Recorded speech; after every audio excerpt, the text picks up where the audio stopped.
7 days eating mainly at the buffet. What could go wrong? Let's talk about it. Hi, AJ here with Byte Size Cruises. So in January, I was on the MSC Seaside by myself for a 7-day cruise. Now, if you have been watching either the main channel or this channel for a while, you will know that I am not a big specialty dining person. I do tend to hang out at the buffet. I don't even really go to the dining room when I'm by myself. And that is because I'm just not the biggest foodie in the world. However, it is a great example of what I think a lot of people do end up doing on cruises, and that is the most convenient option. And you do hear from MSC a lot, and you do hear from people who have been on MSC cruises that their biggest complaint is the food. Now, this is my third MSC cruise. It is the one I ate at the buffet the most on, and honestly, that's not been my experience on any of the cruises. I have actually really enjoyed the included food in the buffet. The one thing that I like is that MSC always does have pizza and a variety of pizza out. It might be the same variety most of the day with 1 or 2 pies changing, but you always know that you can at least get a really good piece of cheese pizza. In fact, the pizza on board MSC is some of the best pizza that I've had recently. It is pizza that I would pay to eat at home. So I think that it really depends on what ship you're on and what your expectations are, how you'll like it. Now, I do want to rate the buffet in general and kind of go over some of the quirky things about this ship and what made their buffet a little different than, let's say, the Meraviglia. So first off, on MSC Seaside, there's actually 2 buffets. There is one up on the pool deck on 16, and then there is one down on 8. It's on the back of the ship.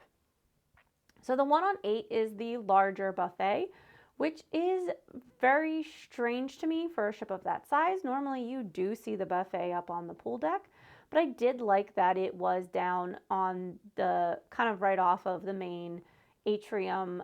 So it was really easy to get to. And then also it was easy to get to from the wave pool in the back.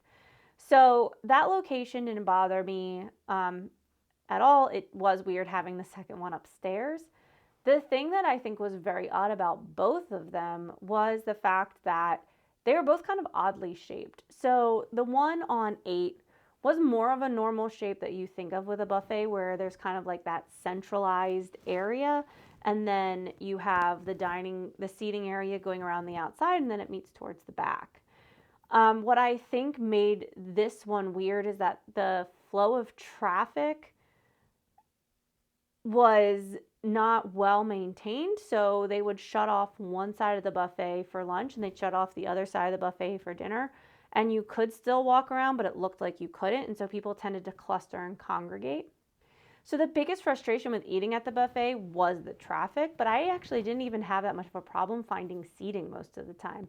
And I think part of that is because of the buffet up on the pool deck, that during the day, a lot of people were up there because they were trying to catch as much sun as possible. The one up on the pool deck was very odd because it was almost like they cut a buffet in half. It stopped very abruptly. You couldn't go all the way around, and it was more like a cafeteria where you just had like the front section and that was it. There wasn't a lot of side area to it. And so once again, the traffic moved weird because then you would walk in and you would pass the drinks on the wall that you just came in between. So there's the door and the wall. And so you have the drinks on either side. So in order to get a drink, you're immediately making a right or a left, and then you're going forward to get the food. And then the food you're supposed to start at the outsides and work your way in, but then you have to go back to the outsides to get seating. So you would think you would put the plates in the middle and then have people split, and then you'd be able to naturally move towards the seating, but that's not how they had it set up. And then there was additional drink areas in a pillar in the middle of the seating that you didn't see unless you went over to sit by the windows and happened to look back over your shoulder. So that was very, very strange. The buffet on 8, like I said, that one was more normal as far as the layout goes. And that's where I spent most of my time. That's where I ate most of my meals, was down on 8. As for the food offered, all of the food was good. All of the food tasted fresh. It was hot. It was, it all tasted good. My only complaint was a lack of variety. So you did have a lot of the same dishes being served every day. So there wasn't like a different Indian dish every day. It was the same like vegetable curry. There was like a little vegetable curry platter that had the curry, the rice, and a piece of, I think it was roti, um, on it. And that was the Indian dish for every day. And then you had like one or two of the pizzas would change out, but it was alternating between like three flavors. So two of those three flavors would be out. It's just which two. And then you had your like pepperoni and cheese every time. You did have hot dogs and hamburgers out, but I don't eat those. I'm allergic. So I did stay away from those. And then you had like an Italian dish that got rotated out, and occasionally you'd have like chicken fingers or sliders, but there wasn't a ton of variety there. And honestly, like, it kind of makes sense. You want people to enjoy what they're eating, and if you're trying a bunch of new things, like, I get it. I get not having a ton of variety on there, but it is a little disappointing because I am used to a little more variety. Like, I'm used to there being the same categories every day. Like, you have your Italian food, you have your salad bar, and you have your Indian food, and then you have like your seafood, all American type thing. And like, but what's served at each of those places changes. And I really do find that I appreciate that, because if you are eating there every day, it does get boring. I ate pizza. I think there was only one day that I didn't have pizza, at least once. And I love pizza, but that's a lot of pizza even for me. And then, there were the dining rooms, but my seating was at 9:30, and I am not that late night of a person, so I did not do the dining rooms. And then I never did the breakfast times. I do not love the idea of being seated with other people. And when you are a solo traveler, that does tend to happen when you go to the dining rooms. And so that was something that I didn't even want to try or explore for breakfast or lunch, because I was perfectly happy with the buffet experience. So the last thing to touch on is everyone's favorite soft serve.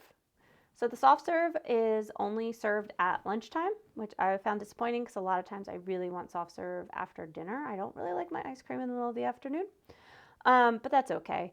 So the desserts were amazing across the board. There were like these pistachio eclairs that I was tempted to go down and grab like 15 and try to like smuggle them home in my luggage. They were so good. I loved those eclairs. One day at dinner, they did have a variety of desserts every day. Those were the ones that really stood out. And then the soft serve was I know it was on 8. I don't think that they had soft serve up on 16, which is weird because you would also think you'd want that up by the pool deck and the kids area. But they had soft serve in 2 places on 8. One was in the front, right as you're walking in. There was a little dessert area, and then the other was all the way in the back. The other thing about the layout of 8's buffet that I did find strange is because you have the panoramic elevators up the back, you had like the back wall of buffet line. So you had the serving areas, and then you had your drinks, and you could go outside. And there was 2 different doors to get outside with the drinks. But then you had this like weird middle section that was lined with broken wine dispensers, which was strange. And that kind of threw off the flow too, because people would try to like duck in there to get out of people's way, and they kept positioning bar people by there, but it just ended up causing like a weird traffic jam. So that was strange. But yeah, that was really my thoughts on the included food and the buffet experience in general. As for the like other little notes is, I said it in my Ocean Key video, if you are on Ocean Key and you don't want to eat at the food trucks, stay away from the buffet there. Just get back on the ship and eat in that buffet. You can get on and off. It's fine. And it's, not worth waiting in line for what is on the island. When it's the same quality of food that you'll get on the ship, you'll have a much nicer time. The only plus side, I guess, is that you can just wear your bathing suit to the one on the island. So, I mean, if that's important to you, fine. I would suggest doing the food trucks instead, though. And John did eat at the food trucks on Ocean Key and was not unhappy with what he ate, I believe. So there's that for what it's worth. And yeah, I absolutely, if I were on Seaside again, wouldn't even worry about the food because I would know that the buffet was just fine for me. And yeah, food was fresh, didn't get sick, didn't feel bad after eating it, which is always a win. So that's it for the included food. I know this wasn't much of a video this time. So next time I will be talking about entertainment on board the MSC Seaside and how much I enjoyed that. So a little sneak peek. It was great. If you want to know when that video comes out, or if you enjoyed this video, or you just want to help a person out, we are trying to get this channel to 1,000 subscribers by the end of the year, and we are 1/10 of the way there. So I would really appreciate it if you could like and subscribe. It helps us out so much and helps us continue to bring you great videos like this. All right. Thank you all for watching. I hope you have a wonderful rest of your day. Bye.